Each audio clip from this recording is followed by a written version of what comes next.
This is the Bible with Nicky and Pippa Gumble, day 17. 5 ways to fulfill your potential. In life, many people do not reach their full potential. We can become so caught up in the everyday that it's easier to continue in old patterns rather than change.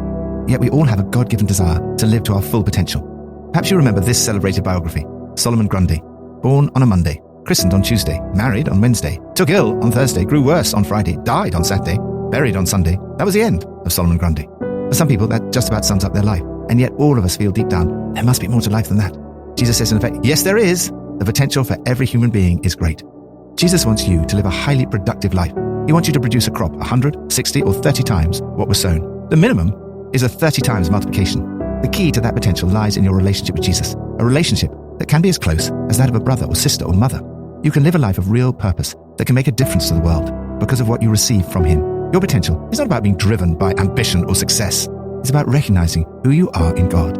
As you seek Him and live your life according to His purposes, you will bear much fruit. The more you begin to fulfill your God-given potential, the more He entrusts you. He wants you to live a life of abundance. The potential for Israel was very great. God intended that Israel would not only be blessed, but also be a blessing to other nations. You have the potential to live a life of even greater blessing than those you read about in the Old Testament. Jesus says, "Blessed are your eyes because they see, and your ears because they hear. For I tell you the truth, many prophets and righteous people long to see what you see, but did not see it, and to hear what you hear, but did not hear it." Jesus warns that although there is great potential in each of us, there are pitfalls ahead. How can you avoid the pitfalls and fulfill your potential? From Psalm 10. First, possess humility.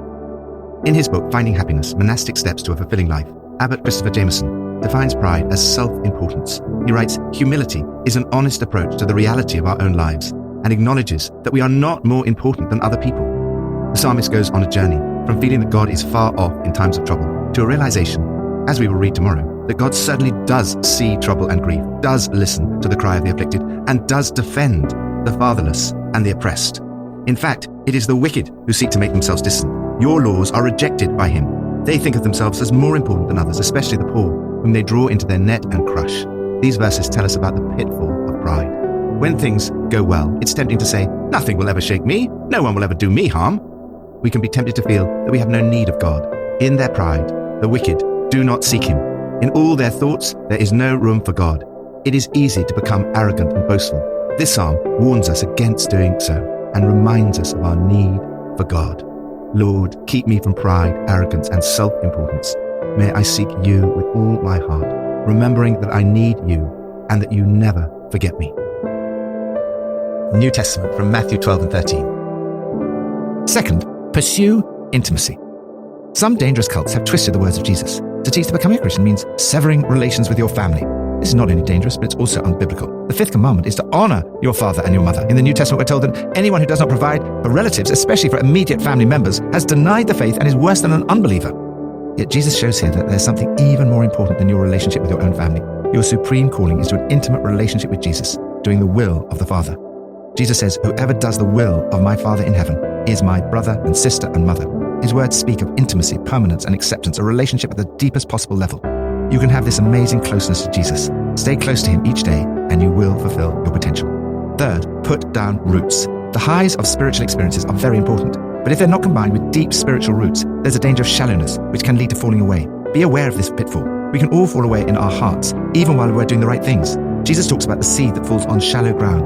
It springs out quickly, but withers because it has no root. Later on, he'll explain that the person who has no roots lasts only a short time because they fall away when trouble or persecution come.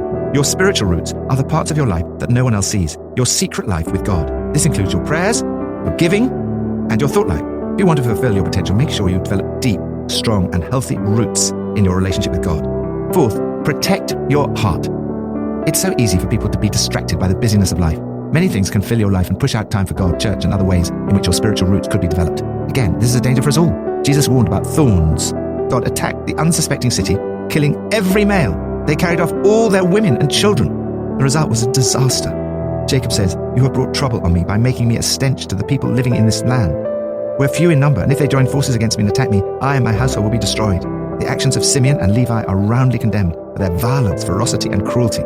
Revenge was not just a pitfall for Simeon and Levi, it's a temptation for all of us. When I'm offended, I want revenge. In the Old Testament, retribution was limited by proportionality. Life for life, eye for eye, tooth for tooth, and so on. Jesus says, and by His death and resurrection makes possible, an even higher standard in your relationships today. Forgive and love your enemies. Joyce Meyer, who often speaks of the terrible abuse she suffered as a child, writes, "Have you, like Dinah, ever been an innocent victim? I can assure you that even in the worst circumstances, God gives us grace to forgive so that we can go on with our lives." Jacob said to his household, "Get rid of the foreign gods you have with you and purify yourselves." God appeared to Jacob, renamed Israel, and said, "I am God Almighty. Be fruitful and increase in number. A nation and a community of nations will come from you." The potential is great. As Rick Warren says, in ministry, private purity is the source of public power. This is true for all of us, whether we're operating in the family, the workplace, the community, or the church. If we want to have a powerful impact for Christ in the world, we need to be people of purity. Lord, thank you that the potential for my life is vast. May I produce a crop 30, 60, or even 100 times what was sown. Pippa adds, "Why do you hide yourself in times of trouble?" cries the psalmist. God often seems distant and not there when difficult things happen. Yet in Genesis 35:3, Jacob says, "God who answered me in the day of my distress and who has been with me wherever I have gone."